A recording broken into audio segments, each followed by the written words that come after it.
Thank you for joining us as we discuss important information for the last year of high school for your child. We have a lot to discuss, so please feel free to stop and replay the information as needed. So get your pens, pencils, paper, and highlighters, and let's go. First, let me introduce you to our counseling department, or as we refer to our office, the Cove. My name is Mrs. Dixon, and I'm the lead counselor here at Shadow Creek High School. Mrs. Romero is our fabulous counselor clerk. Our counselors' student groups are assigned by student last name. Mrs. Harris is the counselor for students A through BE.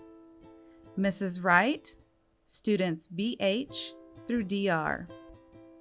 Mrs. Johnson, students DU through H. Mrs. Alexander, students I through MB. Mrs. Burns, students MC through Q. Ms. Clay, students R through TE. Mrs. Gully, students TH through Z. We also have additional support in our office. Mrs. Herzog is the Alvin Community College Dual Enrollment Advisor for Shadow Creek, and Mrs. Brubaker is the Advanced Academic Specialist who can help all students with AP and APA needs. Topics we will discuss include general academic information, graduation requirements, GPA and rank, college applications, financial aid and scholarships, letters of recommendation, transcript requests, senior preparation, and life after graduation. So let's get started. Okay, now we're going to talk about classification and what classifies you as a specific grade level. Who is considered a graduating senior? Okay, so first the breakdown is ninth grade have less than 6 credits. So you're considered a ninth grader or a freshman if you have less than 6 credits. 10th graders or sophomores have a minimum of 6 credits. So that classifies you as a sophomore if you have a minimum of 6 credits. To be classified as a 11th grader or a junior, you need a minimum of 12 credits. And for seniors, 12th graders, you need a minimum of 19 credits. So 19 credits makes you or classifies you as a senior or 12th grader.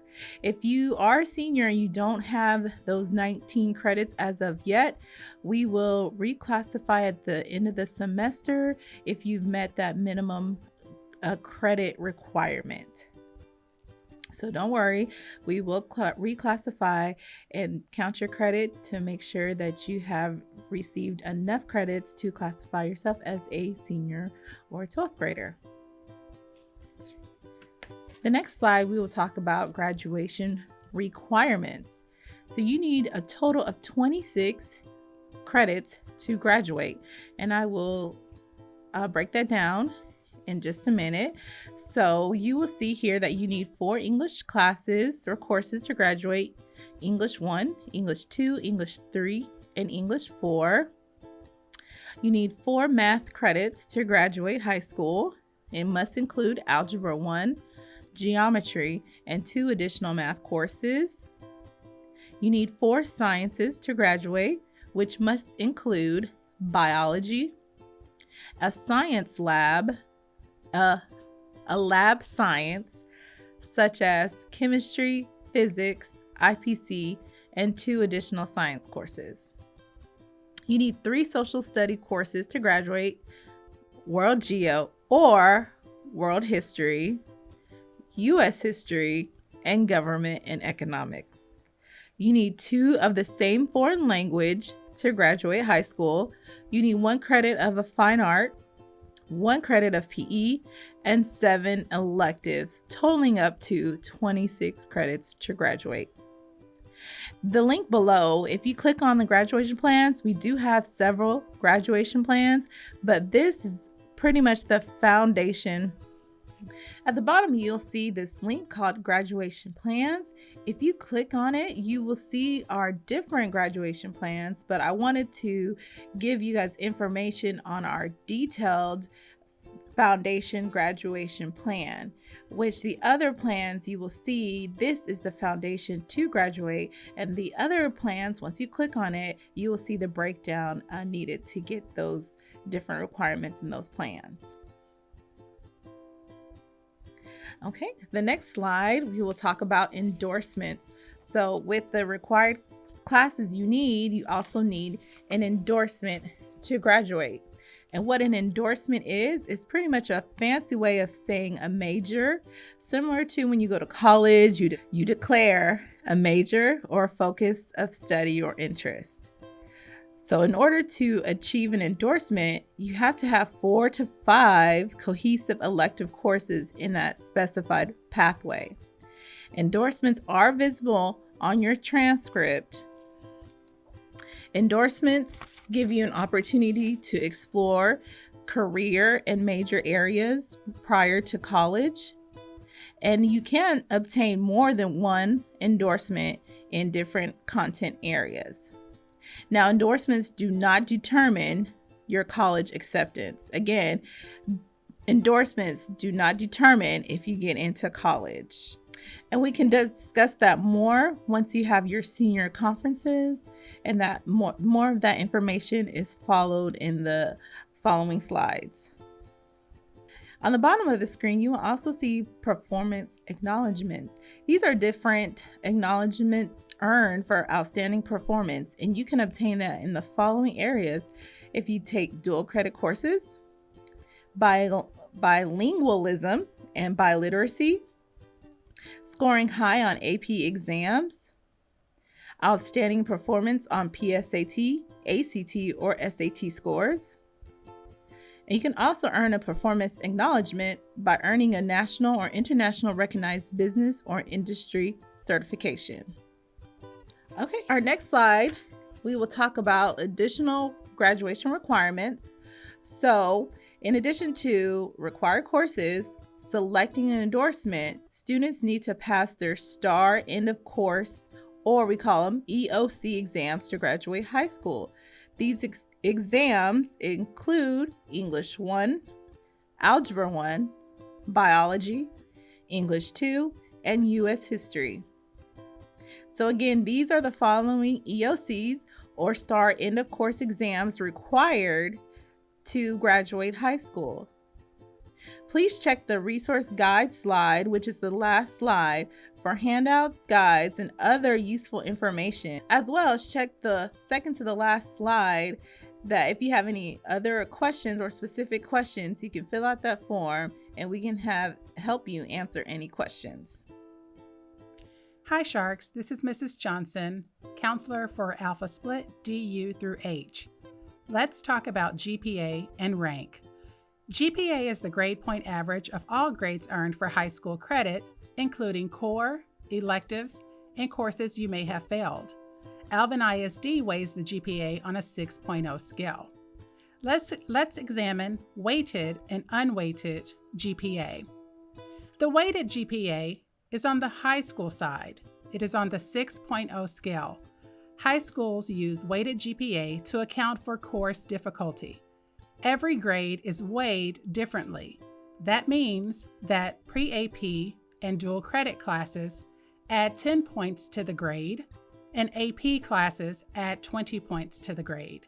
Those extra points are calculated in the GPA only, which gives you the weighted GPA. Colleges, on the other hand, use an unweighted GPA. They are on a 4.0 scale and convert the high school GPA into the 4.0 scale. Course difficulty is not considered in the calculation. An A is an A, whether it's an advanced class or not. When we think about rank, we think about comparing your student's GPA to the GPA of other students in the graduating class. The higher the GPA, the higher the student is ranked. Top 10% and possibly top 25% of graduating classes receive automatic admission to any state-funded university in Texas. Universities may also ask about your student's quartile. There's first quartile, second quartile, third quartile, and fourth quartile.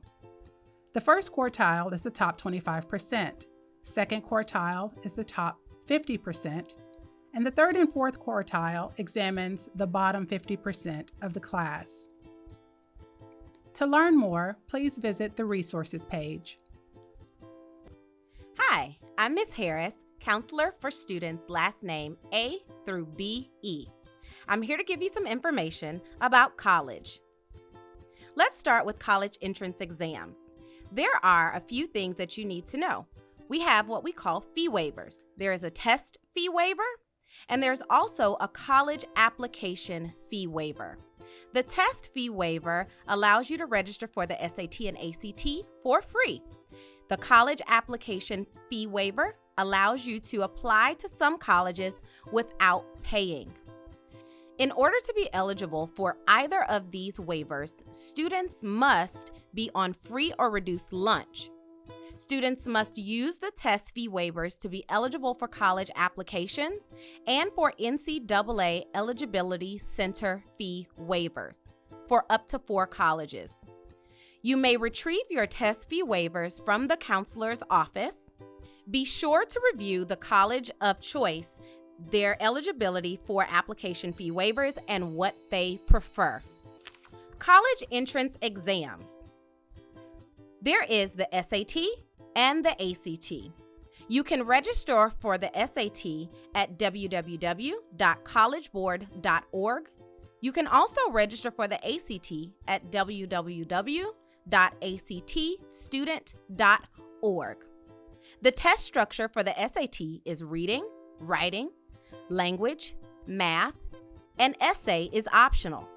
For SAT, the structure is English, math, reading, science reasoning, and the essay is also optional. Please be sure to look at your college choice and see what is required and what scores are required for their entrance exams. There are several test optional colleges and universities. The ones that are listed are just an example. Please click the link below to see all of the test optional colleges and universities. Hi, I'm Mrs. Wright, counselor for students whose last names begin with BH through DR. Next, we will discuss the college application process. But first, we will start with some vocabulary that can help students better understand application deadlines.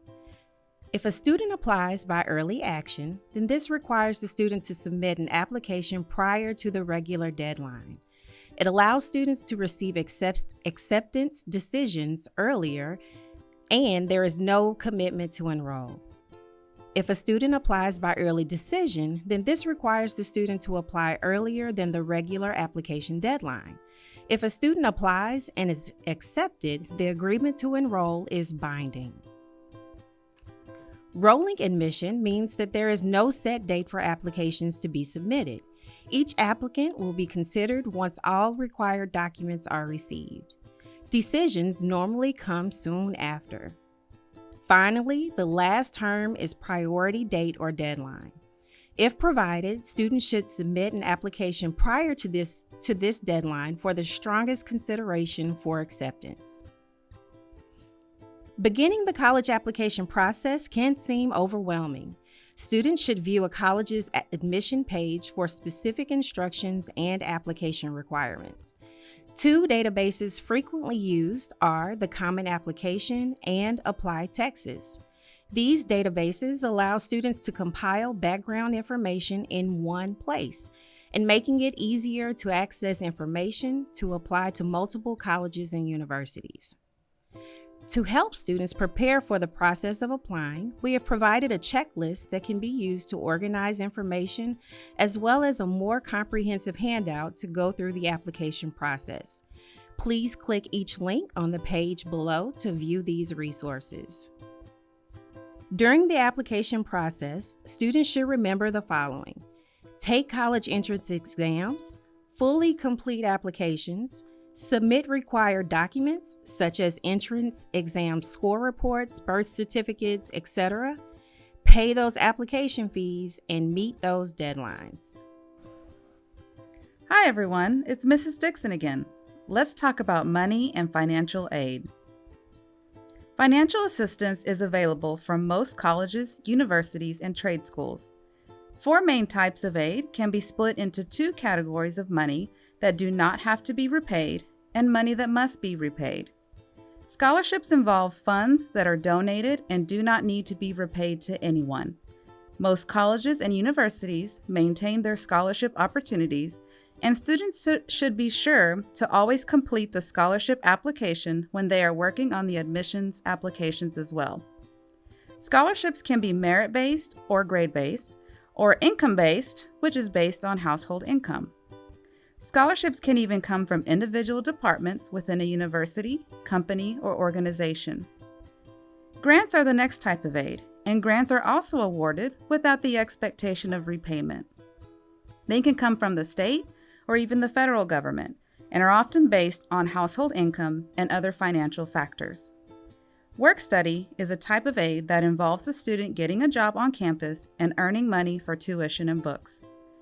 The money earned does not have to be repaid to the school. The final type of aid is loans. Students have the opportunity to borrow money from a financial institution. The big difference here is that the money borrowed may accumulate interest and all loans must be repaid. So be sure to research loan options carefully. To be considered for all types of aid, a student and at least one parent must complete the FAFSA, the Free Application for Federal Student Aid. This application opens October 1st, and it is highly recommended to complete the FAFSA regardless of whether you think you are eligible for funds. Several scholarships require a completed FAFSA to be processed, as well as other programs that may use the FAFSA information for student qualification. Shadow Creek High School will offer additional information specifically for FAFSA completion around the time the FAFSA comes available. Let's talk about scholarships. This is Mrs. Burns, and I'm here to help you find money for college. First up are local scholarships. These are donations funded through local companies and organizations for our students in Alvin ISD. A packet will be published in November on the Alvin ISD College and Career Center webpage and also on our school counselor webpage. Students will need to complete an application packet and meet all of the eligibility requirements and posted deadlines to be considered for these scholarships. Next, we are going to move on to the big money, state, national, and individual college scholarships.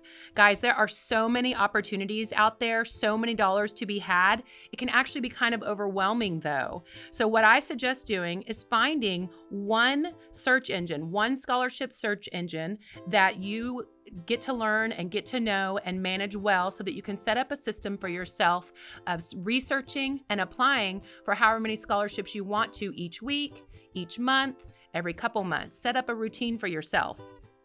You'll hear search engine names like Big Future, CapEx, Fast Web. We suggest at Alvin ISD, we suggest e-scholarships. We actually have an account already set up for our students, and there's information on our counselor webpage with the login information, your username and password. It is a free search engine. By the way, if you ever are asked to pay money for a scholarship search engine, don't do it. It's likely a scam. We also have a scholarship opportunities page on our counselor website where we will post different scholarships that are being offered from maybe not local companies, but regional and statewide. So checking that webpage often is to your benefit. Moving on to university and college scholarships, this is where big money comes directly from the school that you're applying to. When you fill out your college application, there may be an opportunity for you to also concurrently complete a scholarship application. If you see that option, do it. Complete the scholarship application at that same time. What happens is your scholarship application will be partnered with your college admissions application, and they will be able to process everything all at once. It's kind of like one-stop shopping for applying to college and paying for college. Always take advantage of that when you see that in your application process. If you do not see that option, you're going to want to be curious and go directly to that school's scholarship website. You can usually find that by Googling the name of the school with the word scholarships after it. That search will take you directly to the college's website where you can see more information about the different individual scholarships that they offer and what those requirements are. For student athletes who are hoping to earn an athletic scholarship, it's important that you know about the NCAA Clearinghouse. This is where the NCAA college coaches that are interested in you will see your academic performance throughout high school. College-bound student athletes who want to compete at Division I and Division II schools must meet standards set by the NCAA schools. You must register with the NCAA Eligibility Center in order to be considered for an athletic scholarship. If you would like more information about the Eligibility Center, the best person to talk to is your high school coach. It's also important to know that registering for the NCAA Eligibility Center, there's a fee of $90. If you are a student who is eligible for free and reduced lunch, and you have obtained a fee waiver for an ACT or SAT test, you can waive that fee. Come and talk to your counselor about that more if you have questions. Hey, Shark parents. So this is Mrs. Gully, and I'm going to talk to you about what happens after high school. So after high school, what's next? So some of your students may decide to go to college. Some of your students may want to go to trade school or enlist in the military. Whatever your student's plan is, please know that counselors are here to help your students reach their goals. One of the best resources we have here on campus, our hidden gem we like to say, is Alvin Community College, or ACC. Our dual credit advisor, Mrs. Toby Herzog, is a valuable resource for all of our students. Through ACC, your student can start to accumulate college hours and credit while they're still in high school. In addition, your student will also get a glimpse of how college courses are structured and what is expected of a college student at a fraction of what it will cost to take courses at a university. Parents, do you have a student that has a physical or intellectual disability? Well, ACC has a college program for your student as well. ACC's Strive program allots students with disabilities an opportunity to attend college and learn practical skills in order to enter the workforce. Let's say you're interested in going to college. So if your student is interested in going to college, we do allow 2 excused absences for college visits anytime within the school year. Your student can pick up a form from the counseling office or the AP office. Just know they must have an AP signature at least 7 days prior to their visit and return it within 3 days of their visit. Many colleges are offering virtual visits at this time, so make sure that you check websites in order to gather information about school tours and other information. So let's talk colleges. What's right for your student? A 2-year or a 4-year college? Well, let's start with a 2-year college. Most community colleges are cost-effective. They allow your students an opportunity to explore career paths, and it also affords them the ability to get an associate's degree as well as several certifications. The cost for a community college can be anywhere between $3,000 and $4,000 a year. Now, a 4-year college or university also allots them an opportunity to explore different career paths. They offer bachelor's degrees, master's degrees, and doctoral degrees. The cost is going to be higher than community colleges. It's about $7,000 to $9,000 per year, but that does not include your room, board, meal plans, or any additional free fees. Private universities can range from $21,000 to $40,000 a year. On the next couple of slides, you will see info about each of the following branches of the military: the Army, Navy, Air Force, Marines, National Guard, and Coast Guard. If enlisting in the military is right for your student, then there are several recruiters that will be on campus throughout this school year to talk to your students about each branch of the military. The military also offers many educational benefits as well. They offer tuition assistance for colleges, or they also have college fund programs. Just know the first step in enlisting in the military or wanting to go into the military is to take the ASVAB.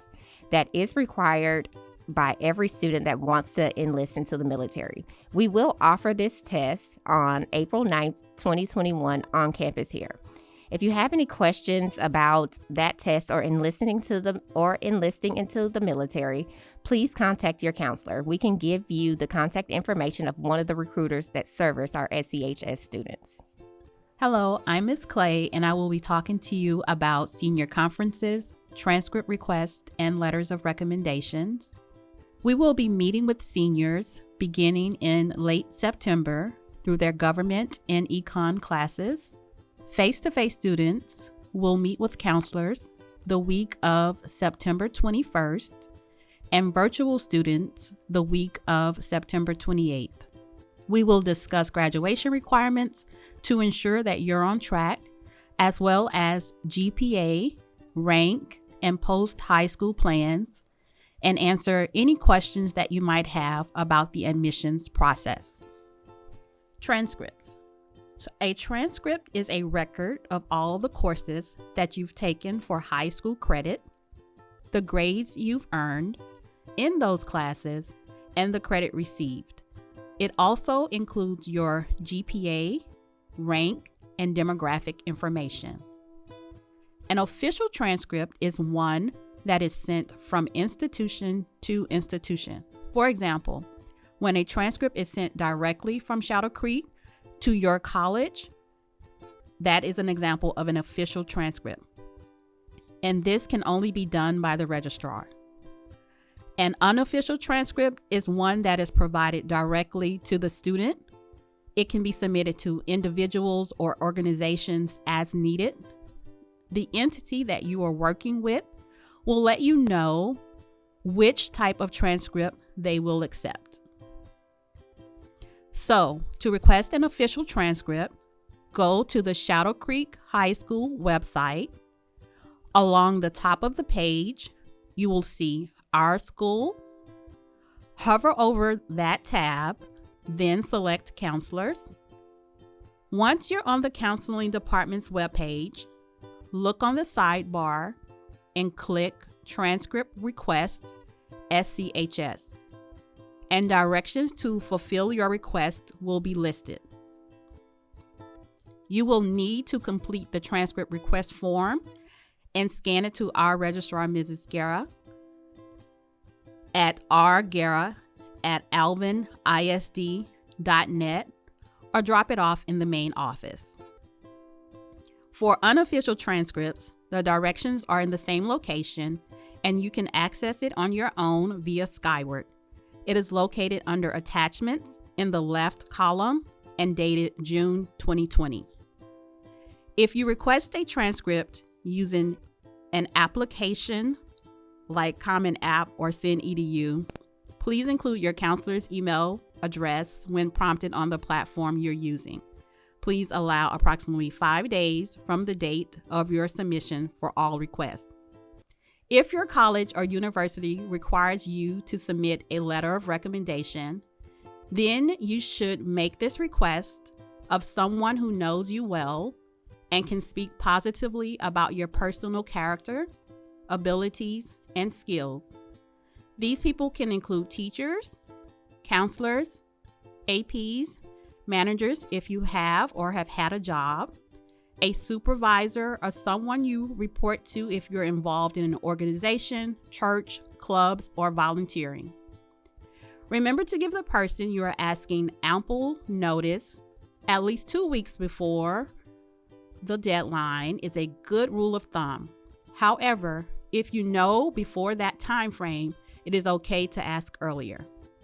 Also remember that this is a request, so be sure to say thank you when the person writes a letter on your behalf.